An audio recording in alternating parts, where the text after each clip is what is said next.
And he says that the exalted Sharia has organized, systemized, and stabilized the foundations of our actions so that people preserve their honor and avoid ruin. And from the offset, as Sheikh Amjad mentioned as well in commenting the kind of general theme of the book, what Habib Omar is doing here is also causing us to see the deeper wisdoms of the Sharia, that it's not merely a kind of a dry, clunky system of do this and don't do that.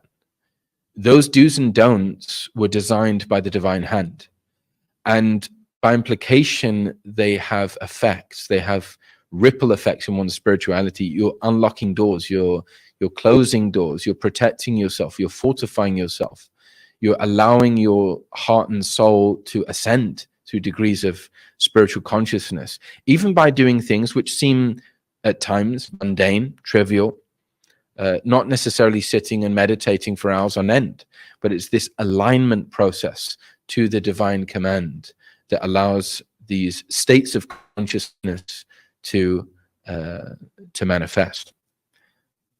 It's interesting to mention that the exalted Sharia, the sacred path, which it means a road Shara, it's to go on a path.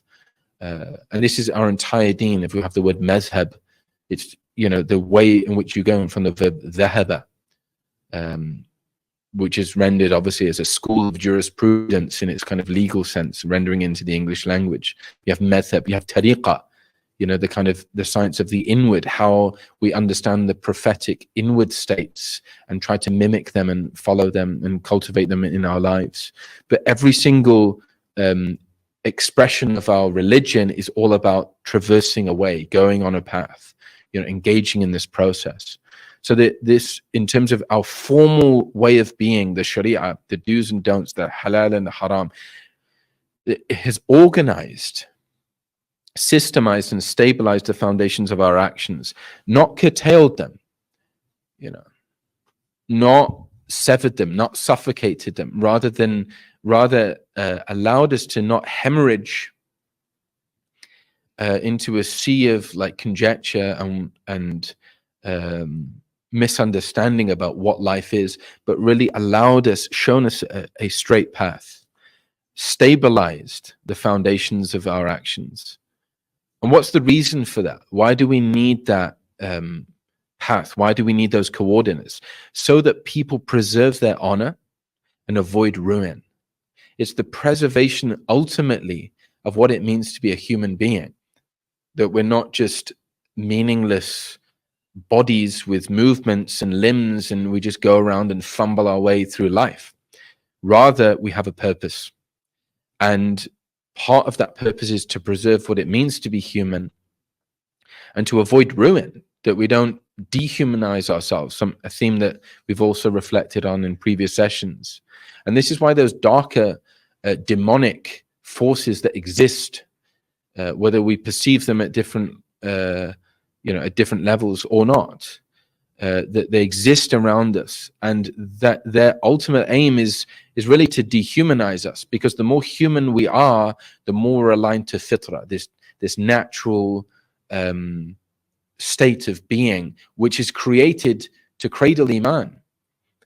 Every mawlud, every child, every newborn is born upon this state of fitra, which doesn't mean Islam. That's an active, proactive decision that we become Muslim. However, it's every child is born upon this state of fitra, so meaning it's receptive to faith, to iman.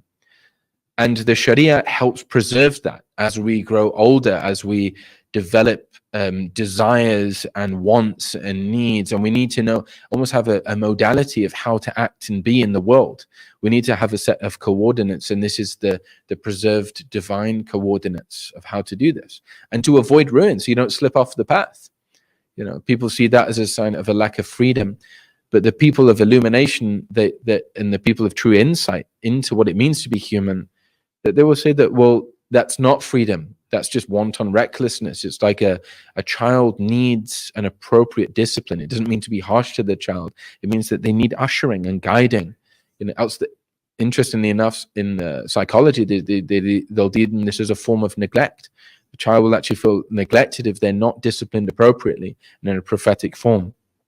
Similarly, the human being, they'll feel neglected, they'll feel forsaken. So much of our lament in the modern world is this feeling of forsakenness, that we feel, what they'll term as this idea of the clockwork universe. So you may have heard of this, the idea that the erroneous notion, obviously, that God somehow kind of wound up the clock of the universe and just left us. One brother, he actually mentioned he was a convert to Islam, and he said his brother, he said he believed in God, but he felt that God has somehow abandoned us and us. And once again, that's not the God that we worship. That's not God. That's something else. And we need to be very aware of the one that we are devoting ourselves to, and then know that Allah is Ar-Rahman Ar-Rahim.